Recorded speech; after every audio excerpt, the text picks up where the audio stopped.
When the BusKill key is connected and recognized by Windows, it appears on my computer with the drive letter D assigned. I click on the BusKill volume, and then I will open the BusKill Windows folder. Next, I open the folder corresponding to the version installed on the USB key. The final step to install BusKill on your computer is simply to copy this folder. You can copy it into any folder of your choice. For this example, I will copy and paste it onto my desktop. The BusKill folder has been copied to the desktop. Now I will look for the executable file named BusKill and double-click it. The application is launching from the desktop. BusKill includes a feature that allows you to update the application directly from it by clicking on Update to search for updates. You need to connect to the internet to do this. Since I am connected, I will click on Check Update.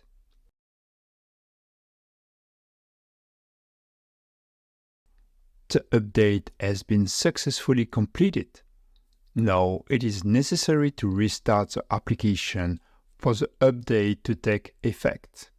BusKill is in blue, which means the application is disabled and no action will be executed when the USB key is disconnected. I can plug in and unplug the key without any action being taken.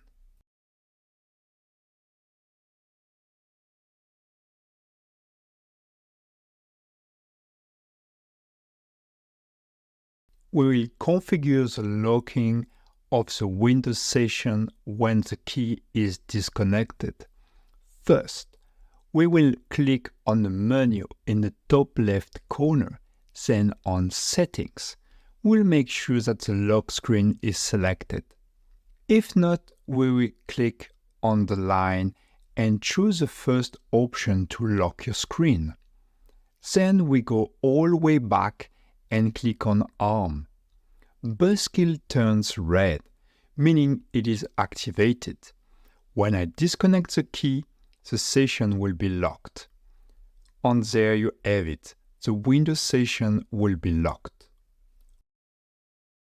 We will configure BusKill to shut down the computer when the key is disconnected. First, we click on the menu in the top left corner, then on Settings, and then hit the trigger button with the last configured action being lock screen. Next, we will click on Soft Shutdown to set up the machine shutdown. Once we do that, a warning message is displayed. Keep in mind, with a shutdown, any unsaved documents might be lost. I recommend saving all documents before setting the soft shutdown feature and enabling the autosave option in your software to avoid any data loss. Then we click on Continue, go all the way back and click on ARM to arm BusKill. I will now change my camera to show you what's happened when I disconnect the key. BusKill is still activated with the option to shut down the machine. Here is the USB key, and I'm going to unplug it. As you can see, my computer is shutting down.